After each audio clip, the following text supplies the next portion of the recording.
avec Julien Percheron et Geoffrey Larosa. Les portes du parc zoologique sont ouvertes depuis quelques minutes seulement. Mais pour Pascal et sa femme, des habitués, c'est le moment idéal pour se retrouver en tête-à-tête avec des léopards et des lions, à condition que les félins décident de se montrer. On a l'impression que les animaux sont vraiment presque en liberté. Il y a le souci des propriétaires pour le bien-être de leurs animaux.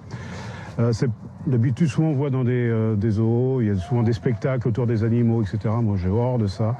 Là, le spectacle, c'est les animaux qui le font, s'ils le veulent. Des félins libres de se cacher du public, grâce à ce nouvel espace ouvert il y a quelques jours. Un territoire conçu par François, architecte paysagiste et directeur du parc. Parti d'un champ vierge, c'est en se mettant à la place de ces félins qu'il a créé ces espaces adaptés à leurs besoins. Un hectare offert aux lions qui sont derrière moi, qui peuvent exprimer leur puissance, nous dominer en montant au sommet des dômes ou se mettre en retrait, aller boire au bassin. Un hectare également pour les guépards qui peuvent exprimer leur vélocité, atteindre des grandes pointes de vitesse comme ils peuvent le faire dans la nature pour attraper leur proie. Il est important aujourd'hui de bien connaître les besoins de ces animaux pour leur offrir des espaces à la hauteur de leurs capacités. Et c'est ça le bien-être animal. Adapter les enclos aux espèces qui y vivent, voire à chaque individu. C'est le défi que s'est lancé Pierre, le père de François. C'est lui qui, au départ, a repris le parc à la suite de son propre père. Il tient à nous emmener dans un autre espace, la plus grande volière d'Europe, où pas moins de 600 oiseaux, de 35 espèces différentes, vivent en harmonie. On s'efforce de faire évoluer nos présentations, et en particulier pour les oiseaux, parce que c'est important, un oiseau ça vole. Dans un parc zoologique traditionnel, dans les ménageries, il y a 50-60 ans, les oiseaux étaient conservés dans des petites volières où ils pouvaient difficilement voler, ou même pour certains autres, on leur coupait une aile ou les plumes afin qu'ils ne volent pas et qu'on puisse les garder sur une pelouse. Tous nos oiseaux volent et on leur a conçu des volières géantes comme celle-ci afin qu'ils puissent exprimer totalement leur comportement et que les visiteurs puissent les voir voler. La réglementation oblige les parcs zoologiques à répondre aux besoins physiologiques des animaux. Mais ces besoins varient grandement en fonction des espèces et surtout de la taille des individus. Et là, c'est à chaque zoo de s'adapter. Ici, tout est fait pour laisser le naturel de ces oiseaux s'exprimer. Le nourrissage permet simplement au public d'approcher un peu plus certains spécimens.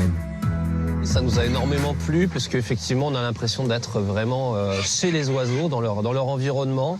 On a pu voir effectivement au travers du nourrissage la réunion de tous ces oiseaux et cette multitude de couleurs, c'était magnifique. Ici, pas de lodge pour passer la nuit avec les animaux, moyennant plusieurs centaines d'euros, ni de tour en train ou en voiture qui traversent le zoo toute la journée.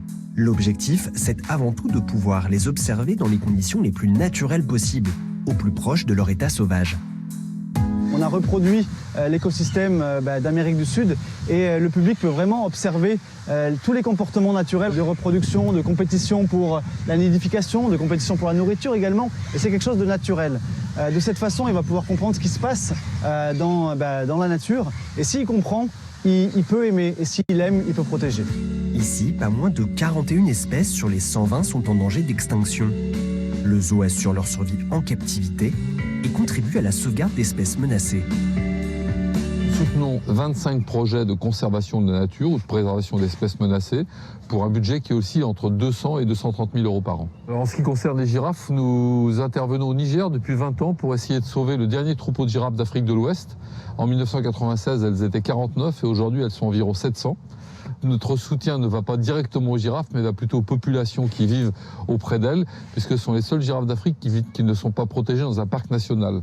Elles vivent parmi les villageois, et toute l'idée de cette association, c'est d'aider les villageois à mieux vivre en échange de la protection qu'ils peuvent offrir, ou de la bienveillance qu'ils peuvent offrir aux girafes. Depuis 2001, le parc a versé plus de 2 millions d'euros à ces projets. Un financement qui se fait en partie grâce aux visiteurs, avec l'achat de leur ticket d'entrée, mais aussi avec les souvenirs de la boutique. L'entrée est à 23,90 € par personne plein tarif.